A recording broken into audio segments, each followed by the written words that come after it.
Hello everyone, welcome to Sharma classes subscribers. नहीं किया है तो कर दो। मेरे प्रिय विद्यार्थियों, उम्मीद है आप सभी लोग घर पे स्वस्थ होंगे और मस्त होंगे, ऐसी आशा करते हैं आप सभी से। आज जो हम क्लास 12th का चैप्टर सॉल्यूशन के अंदर डिस्कस करने जा रहे हैं topic, that will be the Raoult's law, जो कि एक बेसिक टॉपिक है इस चैप्टर का। साथ के साथ बेहद इम्पोर्टेंट टॉपिक भी होगा, क्योंकि यहीं से क्वालिटेटिव प्रॉपर्टीज का जन्म होना शुरू हो जाएगा। दैट इज वाई हम इसको बेहद आसान तरीके से और सुविधाजनक तरीके से समझने की कोशिश करते हैं। क्लियर है? और इससे पहले जो टर्म आएंगे छोटे छोटे यहाँ पर, वो वीडियोस में पहले वाली जो वीडियोस हैं वहाँ पर आप समझ लेंगे, जैसे मोल फ्रैक्शन, मास फ्रैक्शन जैसे टर्म्स इसके अंदर आएंगे। तो चलिए राउल्स लॉ को थोड़ी देर के लिए साइड में रख देते हैं दिमाग में से। क्लियर है? अब हम समझते हैं एक बेहद क्लास 9th का छोटा सा टॉपिक, इवोपरेशन। उम्मीद है ज्यादातर विद्यार्थियों को पता होगा और धीरे धीरे आपको यह पता लग जाएगा कि इवोपरेशन टॉपिक जो है वो हम यहाँ पर क्यों समझ रहे हैं। क्लियर है? तो सबसे पहले इवोपरेशन के बारे में कोई भी आपसे कुछ पूछे तो सबके दिमाग में एक सवाल आता है कि पानी का बहाव बन जाना, भाप नहीं बन जाना, बहाव, यानी कि पानी का इवोपरेशन का मतलब हो गया वेपर्स में लिक्विड का कन्वर्जन हो गया, मींस टू से इवोपरेशन हो गया। मेरे कहने का मतलब है कोई भी लिक्विड है अगर वेपर में चला गया, हेंस इवोपरेशन अकर्स। अब बॉइलिंग में भी ऐसे ही होता है, तो फिर दोनों में फर्क क्या रहा? यदि किसी भी टेम्परेचर पर लिक्विड वेपर में कन्वर्ट हो रहा है, 18 डिग्री पर, 30 डिग्री पर, 57 डिग्री पर, 58 डिग्री पर, वो सारे के सारे किसी भी टेम्परेचर पर अगर लिक्विड वेपर में कन्वर्ट हो रहा है, हेंस इवोपरेशन अकर, यानी कि इवोपरेशन किसी भी टेम्परेचर पर हो सकता है। मतलब जैसे मान लीजिए ये एक वाटर है या कोई और लिक्विड है और ये वेपर्स इमिट कर रहा है, तो इसका मतलब है कि इसके अंदर इवोपरेशन हो रहा है। ये वेसल ओपन है। ये आपको पता ही है कि जो इवोपरेशन है वो हमेशा अपर सरफेस में होता है, लोअर सरफेस के अंदर इवोपरेशन नहीं हो सकता, क्योंकि जो पार्टिकल्स लड़ झगड़ कर ज्यादा काइनेटिक एनर्जी वाले पार्टिकल्स होंगे वो ऊपर आगे होंगे और मोर रैंडमनेस मोशन होने की वजह से वो लिक्विड से वेपर्स में कन्वर्ट होने की टेंडेंसी कर रहे होंगे, तो अपर लेयर्स में जनरली इवोपरेशन होता है। दैट इज व्हाई इवोपरेशन के लिए हम कह सकते हैं it will be a surface phenomena. क्या है? सरफेस फिनोमेना है, एक सरफेस फिनोमेना है जो कि सरफेस ऑफ द लिक्विड पर से होगा। क्लियर है? इवोपरेशन के लिए आप दो बातें याद रखिए, लिक्विड का वेपर में किसी भी टेम्परेचर पर कन्वर्जन हो जाना और एक सरफेस फिनोमेना का होना। यहीं से अब एक टॉपिक को समझते हैं जो बेहद छोटा सा टॉपिक है लेकिन बहुत काम का है, that will be the vapour pressure. हम इन टॉपिक्स को इसलिए समझ रहे हैं क्योंकि वेपर प्रेशर कई बार आता रहता है एग्जाम में भी, क्वेश्चंस में भी। आप देखेंगे एनसीईआरटी के क्वेश्चंस में सब जगह वेपर प्रेशर का जिक्र होगा, लेकिन क्लास 11th में भी रहा होगा, लेकिन टर्म ही नहीं पता। लगे हुए रामायण को महाभारत बनाने के लिए, तो रामायण और महाभारत दोनों अलग अलग है। पहले हम छोटे थे तब भी हम यही सोचते कि दोनों एक ही हुआ करते हैं, कंफ्यूज हो जाते थे कि रावण अर्जुन ने मारा था और राम के द्वारा किसने मारा होगा, किसी और को। बहरहाल वो हमारे चिंता का विषय नहीं है। वेपर प्रेशर को समझने की कोशिश करते हैं, तो इसके लिए हम ये कह सकते हैं कि ऐसा pressure that will B exerted by the vapour, यानी कि वेपर्स के द्वारा लगाया गया प्रेशर ही वेपर प्रेशर है। अब यहां पर वेपर प्रेशर तो नहीं समझ पाएंगे आप, क्यों? क्योंकि ओपन वेसल है, प्रेशर एक्सर्ट नहीं हो पा रहा हो। यदि इसको हम कवर्ड कर दें, यानी कि इस ओपन को बना दें क्लोज्ड, जैसे हम इसे क्लोज्ड बनाएंगे तो कुछ चीज हो जाएंगी। पहला क्या होगा कि जो वेपर्स बाहर निकलने थी अब वो बाहर नहीं जाएंगी, यही वेपर्स इमिट तो हो रही होंगी और वही वेपर्स दोबारा ठंडी होने पर कंडेंस भी हो रही होंगी। ये वेपर्स इमिट हुए, कंडेंस होकर वापस लौटे। तो इसका मतलब है कि लिक्विड वेपर में चला गया और now this vapour again back to the liquid. It means that evaporation होने के साथ साथ, वेपराइजेशन होने के साथ साथ कंडेंसेशन भी हो रहा है। जितनी वेपर्स बन रही होंगी उतनी ही वाटर ड्रॉपलेट्स कंडेंस हो रही होंगी। तो it means that the rate of vaporisation will be equal to the rate of condensation. So the rate of forward reaction becomes equal to the rate of backward reaction. Hence the position will be at equilibrium. Correct? अब जब ये closed vessel है तो closed vessel के अंदर vapours निकल रही है। अब उन वेपर्स के द्वारा जो इस कंटेनर पर प्रेशर लगाया जा रहा है इसी को हम वेपर प्रेशर कहते हैं। तो इसकी डिफाइन क्या हुई? The pressure exerted by the vapors in a closed vessel called to be the vapor pressure. Clear है? अब थोड़ा सा और जाने अगर इसके बारे में तो हम ये सोचेंगे क्या वेपर प्रेशर पर किसी प्रकार का प्रभाव डाला जा सकता है, यानी कि क्या इम्पैक्ट इम्पोज किए जा सकते हैं। उदाहरण के तौर पर हम दो कंडीशन मानते हैं। एक कंडीशन ए है जो एक बड़ा बाउल है और मैंने एक यहां पर गिलास लिया है और इसके अंदर भी लिक्विड है। ये दोनों ही कवर्ड है, क्लोज्ड है। करेक्ट?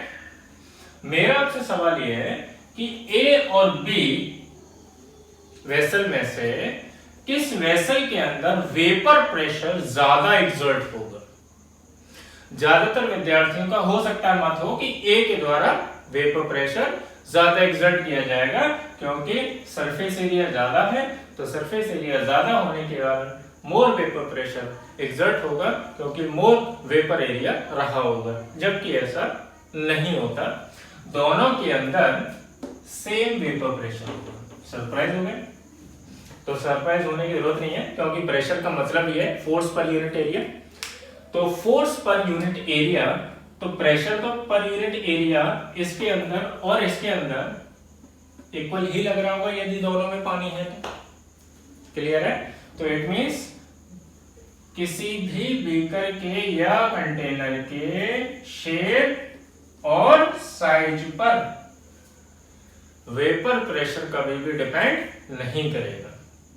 तो डिपेंड किस पर करेगा?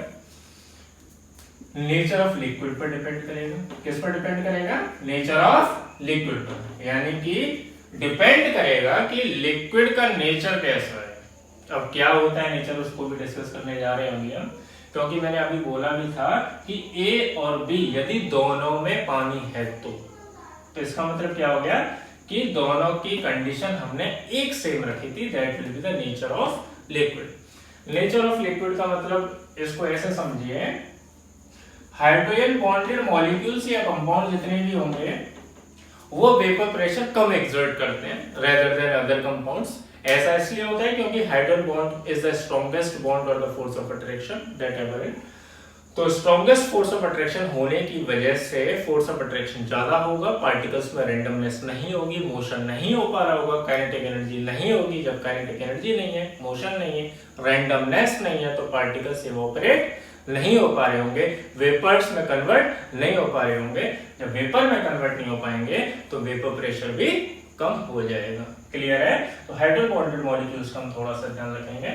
अब थोड़ा सा और नेचर के बारे में ब्रीफ डिस्कस करें तो इसको अलग से समझने की कोशिश करते हैं और यहीं से हम राउंड्स लॉ को लेकर आ जाएंगे। ध्यान से सुनिएगा, ये आपके बेसिक कंसेप्ट अभी आपको क्लियर हो चुके हैं। अब इससे आगे थोड़ा सा बढ़ने की हम लोग कोशिश कर रहे हैं। तो आप यहाँ तक की बातें समझ पाए मेरे प्रिय विद्यार्थियों? उम्मीद है आप सभी लोग समझ पा रहे होंगे। लगातार घर पर भी कुछ ना कुछ तो कर ही रहे होंगे। ये तो नहीं कह सकते कि आप सब कुछ कर रहे हैं, लेकिन हाँ कुछ तो कर ही रहे होंगे। अच्छी बात है, करते रहिए। तो देखिए जरा, अब नेचर ऑफ लिक्विड के लिए, अच्छा जब लिक्विड लिया, ये सॉल्यूशन बनाया, ये कंटेनर्स हम ले रहे हैं, तो चैप्टर भी वही है। यदि मान लीजिए कोई भी सॉल्यूशन है तो आपको पता है कि दो चीजों की तो खासकर जरूरत होती है, एक सॉल्वेंट होना चाहिए, दूसरा सॉल्यूट होना चाहिए। ये दोनों मिलकर क्या बनाते हैं? सॉल्यूशन बनाते हैं। क्लियर है? अब यहां पर जो नेचर का जिक्र कर रहे हैं उस नेचर का जिक्र होने का मतलब है कंपोनेंट्स को लेकर। यानी कि वो सब्सटेंस की प्रॉपर्टी क्या है। तो यहाँ पर जो राउल्स लॉ को समझने के लिए सब्सटेंस रखे जाएंगे, that will be on the base of volatility, hence the substance will be volatile और द नॉन वोलेटाइल। पहले इस शब्द को समझ लेते हैं, वोलेटाइल सब्सटेंस क्या होते हैं। मैं हर शब्द को आपको समझाने की कोशिश करूंगा जिससे आपके अंदर कंफ्यूजन की स्थितियां बिल्कुल भी पैदा ना हो और आप हर टर्म को समझ पाए, ताकि थ्योरी के दौरान जब आंसर आए तो आप उसको एक ब्रीफ और एक अच्छा एक्सप्लेनेशन कम से कम शब्दों में एग्जाम के पॉइंट ऑफ व्यू से दे पाए। वोलेटाइल का मतलब क्या हो गया? वोलेटाइल का मतलब एक ऐसे सब्सटेंस जिनके अंदर वोलेटिलिटी हो। अब वोलेटिलिटी का मतलब क्या हो गया कि ऐसे सब्सटेंस जिनके अंदर टेंडेंसी हो वेपर फेज में कन्वर्ट होने की, यानी कि वो सारे के सारे लिक्विड सब्सटेंस जो बिगर टेम्परेचर दिए, एटमॉस्फेरिक टेम्परेचर पर, रूम टेम्परेचर पर भी इवन वेपर फेज में कन्वर्ट हो जाए, तो वो सारे के सारे सब्सटेंस को हम कहेंगे वोलेटाइल सब्सटेंस। ठीक है, तो जितने भी लिक्विड्स हैं वो सब वोलेटाइल्स को आपके सिलेबस के अंदर रखा गया है। नॉन वोलेटाइल उसका जस्ट उल्टा है, वो सारे के सारे सब्सटेंस जो वेपर फेज में कन्वर्ट नहीं हो पाए उन सबको हम कहेंगे नॉन वोलेटाइल्स। इसके अंदर जनरली हमारे सिलेबस के अंदर सॉलिड्स को रखा गया है, सॉलिड्स को, जैसे चीनी हो गई, ग्लूकोज हो गया, नमक हो गया। ठीक है, तो नॉन वोलेटाइल का मतलब हो गया कि जितने भी सॉलिड्स हैं उन सब का जिक्र रहा होगा जो कि वेपर फेज में कन्वर्ट नहीं हो पा रहे। क्लियर है? तो यहां पर मैं कंडीशन बना रहा हूं और राउल्स लॉ को समझने की कोशिश करूंगा। वोलेटाइल आपको समझ में आ गया।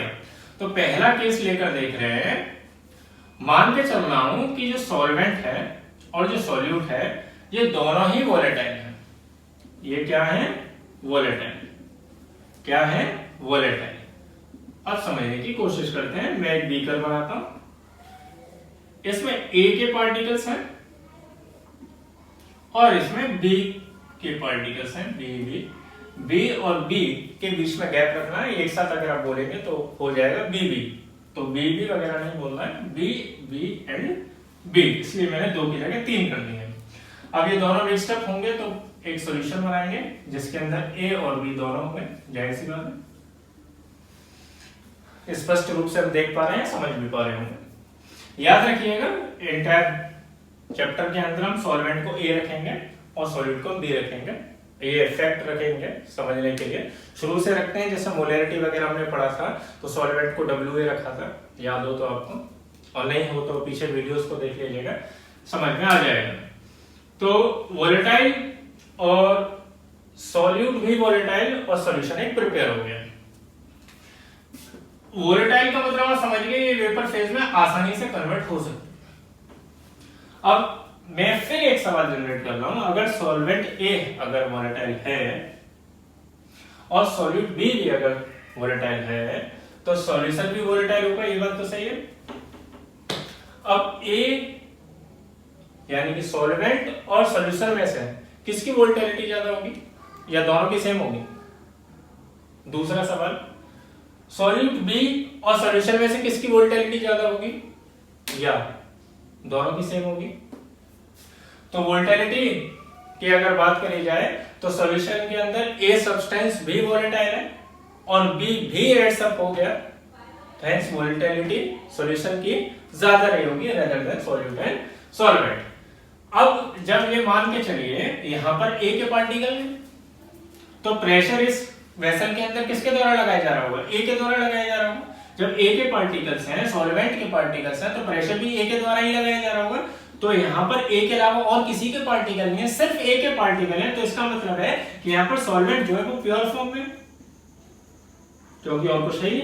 और जब ये प्योर फॉर्म में है तो हम कहेंगे इसके द्वारा जो प्रेशर लगाया जा रहा होगा वो कौन सा होगा? PA। लेकिन ये प्योर फॉर्म में है, केवल A के पार्टिकल है, तो हमने इसकी खोपड़ी पर लगा दिया not, that will be the P0A। यहाँ पर जो सॉल्यूट है वो भी वोलेटाइल है, केवल B के ही पार्टिकल है, इसके अलावा किसी और के पार्टिकल नहीं है। तो ये प्रेशर लगाया जा रहा होगा वो B के पार्टिकल्स के द्वारा लगाया जा रहा होगा, लेकिन सिर्फ B के ही पार्टिकल्स हैं तो इसकी खोपड़ी पर भी नॉट लग जाएगा। क्यों? क्योंकि ये प्योर फॉर्म में है। अब जो प्रेशर ऑफ द सॉल्यूशन होगा that will be the PS। अब इसके अंदर किस किस के पार्टिकल हैं? एक तो A के पार्टिकल है, तो जो प्रेशर ए के पार्टिकल के द्वारा लगाया जा रहा होगा हेंस इट विल बी पीए, और जो बी के द्वारा पार्टिकल्स के द्वारा प्रेशर लगाया जा रहा होगा दैट विल बी पीबी। लेकिन ये प्योर फॉर्म में नहीं है क्योंकि सॉल्यूशन के अंदर मिक्सचर है, तो हम इसके अंदर नोट नहीं लगाएंगे। तो hence the pressure of the solution या total vapour pressure will be equal to the PA and PB. Clear है? तो PS will be equal to the कितने के बराबर आ गया? पीए प्लस पीबी। क्लियर है? अब यहां पर राउल्स लॉ को लेकर आते हैं। राउल्स लॉ का मतलब ये होता है कि वेपर प्रेशर, इसका ये वेपर प्रेशर रहा होगा, इसका ये वेपर प्रेशर रहा होगा, और सॉल्यूशन के अंदर इनके ये वेपर प्रेशर रहा होगा।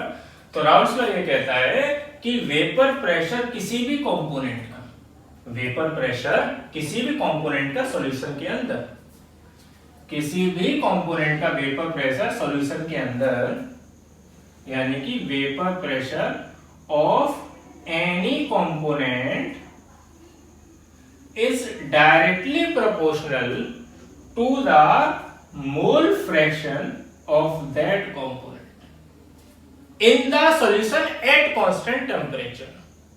केवल सॉल्यूशन के अंदर बात हो सकती है।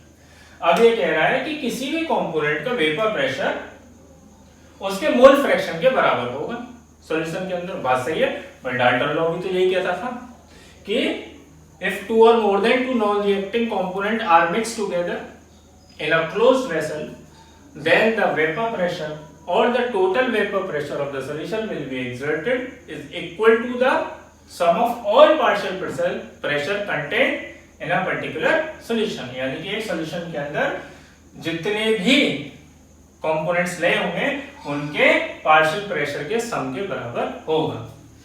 अब किसी भी कंपोनेंट का वेपर प्रेशर उतना ही होगा जितना उसका अनुपात होगा, यानी कि फ्रैक्शन होगा, जितना मोल फ्रैक्शन होगा, तो mole fraction of that particular component will be directly proportional to the vapour pressure of the solution. Now clear है? यही राउल्स लॉ का स्टेटमेंट है। अगर कोई लिखना चाहे तो लिख ले कि it states that the vapour pressure of any component in the solution is directly proportional to the mole fraction of that component at constant temperature। Clear है? तो इसका मतलब मैं दोनों को लेकर देख रहा हूं, तो PA का मतलब यानी कि प्रेशर ऑफ A, यानी कि vapour pressure of component A in the solution, तो इन द सॉल्यूशन तो PA he, vapour pressure of the component A in the solution is directly proportional to the mole fraction of that component। तो किसके directly proportional हो गया? उसके mole fraction के directly proportional हो गया। क्लियर है? यही राउल्स लॉ था। अब जब ये प्रोपोर्शनलिटी का साइन हटाएंगे तो एक कांस्टेंट लगाएंगे, that will be PA is equal to proportionality हट गया, कांस्टेंट लगाते हैं, तो यहां पर मैं कांस्टेंट लगा रहा हूं P naught A and the mole fraction of A. के लगाते हैं, तो अगर आप के लगाएंगे तो हमें के की वैल्यू फाइंड करनी पड़ेगी। हर जगह कांस्टेंट के यूज किया जाता है, जैसे स्टेट्स ऑफ मैटर की हर डेरिवेशन में हमने किया था। तो अगर के को भी ढूंढेंगे तो हम मान के चलेंगे कि भैया प्रेशर ऑफ ए एक सॉल्यूशन के अंदर कंसीडर करके चलते हैं कि सॉल्यूशन के अंदर ए के पार्टिकल्स ज्यादा रहे होंगे, तो बी ऑलमोस्ट नेग्लिजिबल हो जाएगा। जब ए के पार्टिकल्स ज्यादा रहे होंगे तो लगभग बी नेग्लिजिबल हो जाने की वजह से उसके अंदर जो प्रेशर एक्सर्ट किया जा रहा होगा वो ए के द्वारा किया जा रहा होगा। जब ए के द्वारा किया जा रहा होगा तो केवल ए के द्वारा किया जा रहा है। जब केवल ए के द्वारा किया जा रहा है तो इसका मतलब है प्योर फॉर्म में तो हो गया वो, hence PA will be equal to the P nought चाहे ए। सिमिलरली राउल्स लॉ के अकॉर्डिंग पी, ये राउल्स लॉ चल रहा है, सिमिलरली पीबी कितने के बराबर हो जाएगा? Directly proportional to the mole fraction of B. Hence क्या आ गया? P B is equal to P naught B, constant लगा दिया, and mole fraction of B. Clear है? अब इसको और आगे लेकर आते हैं। यहां पर समझने की कोशिश करिएगा आप सभी लोग थोड़ा सा ध्यान से। प्रेशर ऑफ द सॉल्यूशन किसके बराबर है? पीए प्लस पीबी। क्लियर है? तो देखिए समझिए जरा,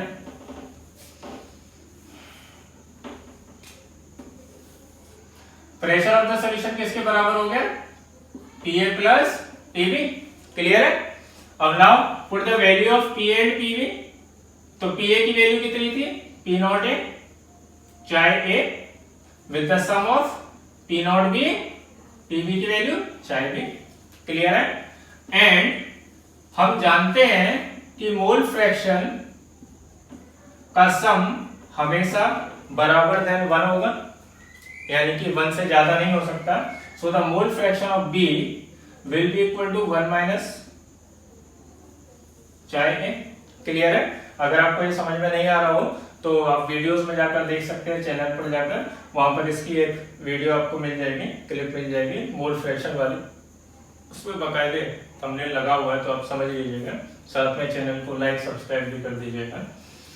तो चाहे B will be equal to 1 minus चाहे A, ऐसे क्या देख रहे हो, प्रचार करना जरूरी होता है। तो चाहे B बराबर कितने के हो गया, 1 माइनस चाहे A के, क्लियर है। अब इसकी वैल्यू मैं यहां पर रखकर देखता हूं, थोड़ा सा और मॉडिफाई करके देख रहे हैं इसी टर्म को। तो PS will be equal to P nought A चाहे A plus P nought B चाहे B की वैल्यू कितनी होगी बेटा, 1 माइनस चाहे A, क्लियर है, कोई दिक्कत।